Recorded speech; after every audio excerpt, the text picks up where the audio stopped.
जय हिंद aspirants, this is Zaheer and welcome you back to SSB crack exams. Karnataka government बहुत ही जल्द एनआरआई के लिए एक मिनिस्ट्री बनाने वाला है सेपरेटली। आपने सही सुना, नॉन रेसिडेंट इंडियंस के लिए एक सेपरेट मिनिस्ट्री बना रहा है। अब आप सभी लोगों को ये डाउट आया हुआ होगा कि सर, एक्सटर्नल अफेयर्स का जितना भी इशू है वो सभी सेंटर डील करता है, तो यहाँ पर स्टेट के इतने पावर्स दिए जा चुके हैं कि वो एक्सटर्नल अफेयर्स के यहाँ पर अफेयर्स को डील कर सके। तो आज के इस वीडियो में हम इन सभी के बारे में जानने की कोशिश करेंगे। तो आइए वीडियो को शुरू करते हैं।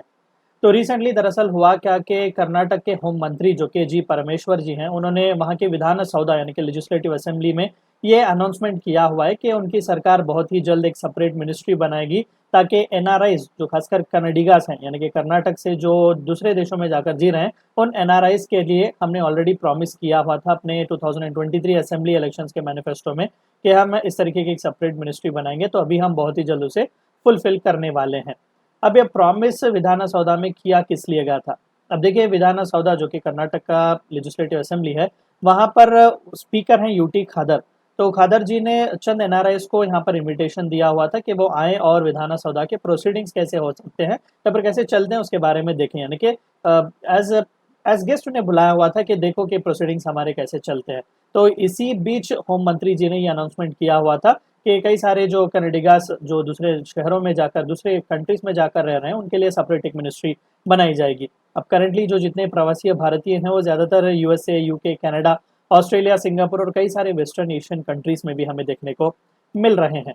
अब मिनिस्टर जी ने दरअसल कहा क्या? अब देखिए, केरला का यहाँ पर रेफरेंस दिया गया क्योंकि Kerala has become the first state जहाँ पर इस तरीके का एक सेपरेट मिनिस्ट्री तो नहीं कहूँगा, एक सेपरेट डिपार्टमेंट उन्होंने बनाया हुआ है कि खासकर जो एनआरआई से डील करता है, क्योंकि केरला से कई सारे प्रवासी भारतीय हमें दूसरे दूसरे देशों में जाकर रहने, जीने, बसने और वहाँ से कई सारे रेमिटेंसेस भी यहाँ पर भेजते रहते हैं। कई बार इश्यूज यहाँ पर ये भी आते हैं कि जो एनआरआईज की डेथ हो जाती है तो लॉफुली उनके बॉडीज को वापस इंडिया में लेके आने से कई सारे इश्यूज फेस करते हैं।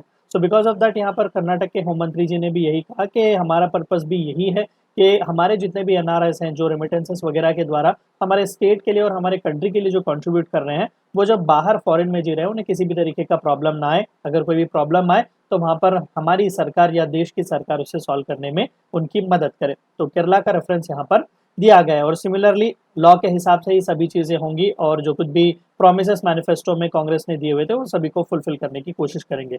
अब देखिए, थोड़ा बहुत लीगैलिटी में अगर हम जाकर देखने की कोशिश करें तो मिनिस्ट्री ऑफ एक्सटर्नल अफेयर्स खासकर सेंटर ही है जो ऑल पावरफुल है कि एक्सटर्नल अफेयर्स जितने भी इश्यूज हैं वो सभी डील कर सकें। लेकिन सिंस द 21st सेंचुरी, जब से ये आईटी बूम आया हुआ है और जब से इंडिया ने एलपीजी के जो रिफॉर्म्स हैं वो लाए हुए हैं, कई सारे यहाँ पर अलग अलग स्टेट से लोग जो है वो बाहर देशों में जाकर जीना उन्होंने स्टार्ट किया हुआ है। और कई सारे स्टेट्स ने भी ये मुहिम चलाई हुई थी कि वो अपने अपने लोग जो जाके वहाँ पर एज एनआरआई जी रहे हैं उनके लिए जो कुछ भी चीज़ें हो सकती हैं कर सकती हैं वो उन्हें कर सकें। बेस्ट एग्जाम्पल आप दे सकते हैं, आंध्र प्रदेश के former chief minister Chandrababu Naidu ji has been at the very helm of that. बहुत ही जाने माने वो एक पर्सनालिटी हैं इन सभी इश्यूज में डील करने के लिए। तो अब स्टेट्स जो है वो उत्सुक हैं कि अपने अपने सेपरेट इस तरीके के डिपार्टमेंट्स बना सके ताकि अपने स्टेट के जो लोग बाहर देशों में जाकर जी रहे हैं उन्हें कोई भी तरीके का प्रॉब्लम ना आए। अगर आए भी तो डिप्लोमेटिक तरीके से, लॉफुल तरीके से वो उनकी मदद वहाँ पर कर सकें। और साथ ही साथ यहाँ पर कई सारी चीज़ों पर भी बातचीत की गई, जैसे कि कई सारे इंक्रीजिंग ट्रेंड्स हमें देखने को मिल रहे हैं कि एनआरआईज जो हैं वो इंडिया को रिटर्न कर रहे हैं ताकि वो यहाँ पर रहकर कंट्री के डेवलपमेंट के लिए काम कर सके। और कई सारे हमारे एनआरआईज जो है वो विलिंग भी है कि वो यहाँ पर आके वापस से इन्वेस्ट कर सकें। और कई सारे एनआरआईज अपने बिजनेसेस का कॉर्पोरेट सोशल रिस्पॉन्सिबिलिटी का हिस्सा जो फंड्स, जो सीएसआर फंड्स होते हैं, वो भी यहाँ पर इंडिया के डेवलपमेंट के लिए लगाना चाहते हैं।